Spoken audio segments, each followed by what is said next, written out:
Rita news से मोहन झा। मैं अभी बेनीपट्टी अनुमंडल हेडक्वार्टर की तरफ जब घूमने आया तो बेनीपट्टी विधानसभा क्षेत्र के द प्लूरल्स पार्टी के बेनीपट्टी प्रत्याशी अनुराधा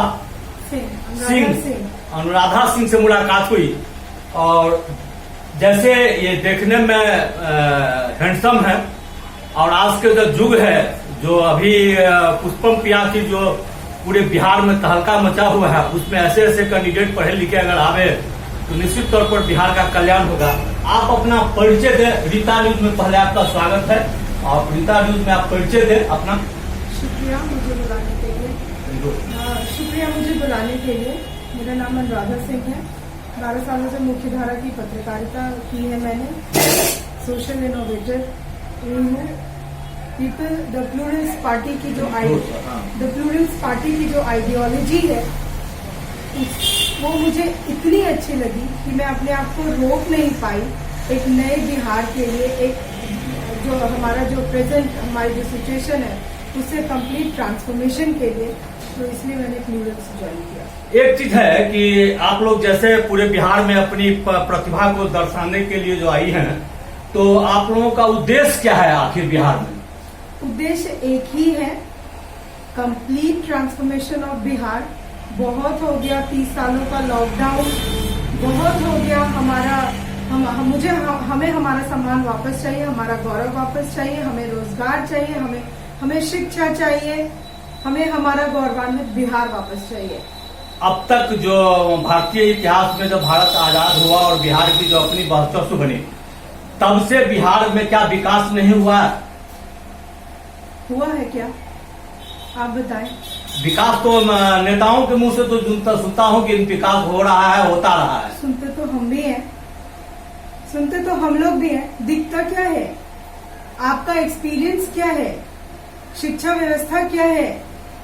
स्वास्थ्य व्यवस्थाएं क्या है? आपकी इस विधानसभा की स्वास्थ्य व्यवस्थाएं क्या है? आप बताएं मुझे, क्या कितना विकास हुआ? आप मुझे बताएं। सड़क, नाले, ये सब तो जो समस्याएं हैं आम, जिन पे वो वोट मांगते हैं, वो तो है ही। शिक्षा का क्या है? इनकी जो योजनाएं हैं इतनी सारी, उन सब की स्थिति सब जनता जानती है। हमें जवाब देने की जरूरत नहीं, हमें इन सब में नहीं पड़ना। हम हमारी पॉलिसीज की बात करते हैं जिनके साथ हम आए हैं, सकारात्मक पॉलिसीज जिन्हें इम्प्लीमेंट करके हम आने वाले 5 साल, बस 5 साल मांग रहे हैं आपसे, 5 साल में आप देखेंगे कि आपके पास एक ऐसा बिहार होगा जिसपे आपको गर्व होगा। जब किस तरीके से यहाँ पे धर्म जाति की राजनीति होती है सब लोग जानते हैं। जब आपको दूसरे राज्यों से, दिल्ली से, महाराष्ट्र से और भी राज्यों से जब कोरोना अपने चरम पे था, जब वापस आ रहे थे, सड़कों पे हम देख रहे थे कि हमारे बिहारी किस तरीके से प्रेग्नेंट औरतें गोद में बच्चा लिए, सर पे गठरी लिए सामान का, किस तरीके से आ रहे थे। तब कौन सी जाति थी? तब एक जाति थी बिहारी। और आज चुनाव आते ही सब अलग अलग जाति में बढ़ जाते हैं सिर्फ वोट बैंक के लिए। ये इनकी रणनीति है, ऐसा करते रहना, बेरोजगार रखना लोगों को अच्छी सुविधाएं नहीं देना और वही मुद्दे फिर उठाना। अगर आपका मान लिया जाए कि आपके बिहार में 2, 4 या 10 का आपका विधायक बनता है, तो आप आखिर समर्थन किससे करेंगे? सरकार तो आप बना नहीं पाएंगे।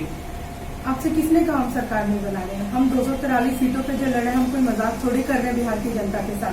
हम सरकार बना रहे हैं।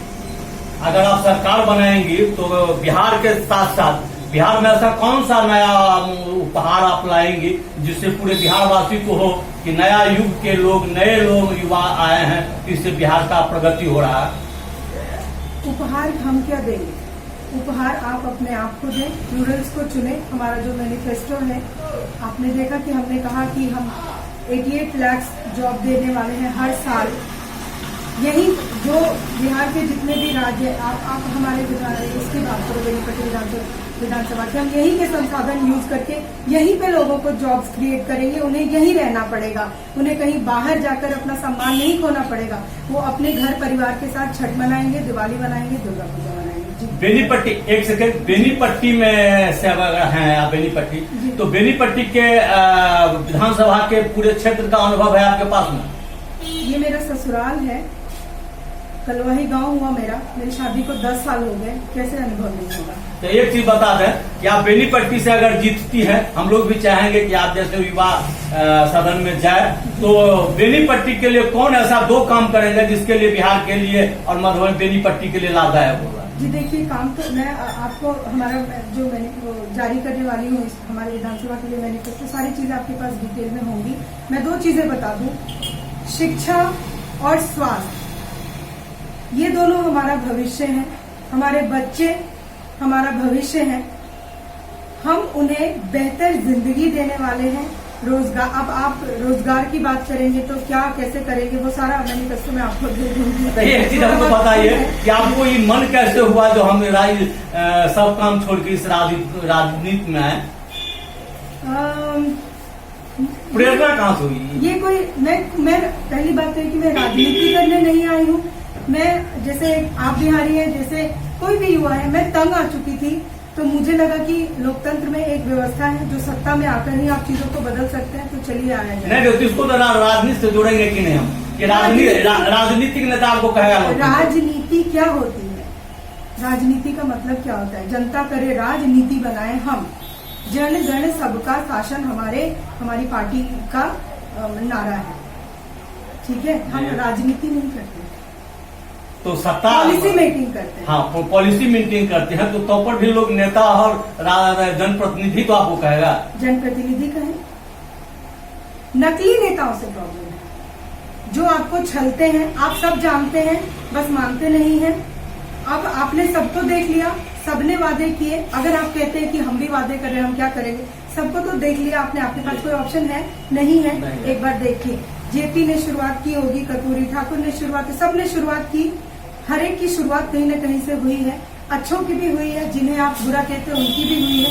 तो शुरुआत को एक मौका जरूर देना चाहिए। अभी जो वर्तमान में 2 नेता है, 1 मिनट मैडम, हाँ। 2 नेता है, कांग्रेस से भावना झा और एनडीए यानी भारतीय जनता पार्टी से विनोद नारायण झा, ये दोनों यहाँ के विधायक हो चुके हैं।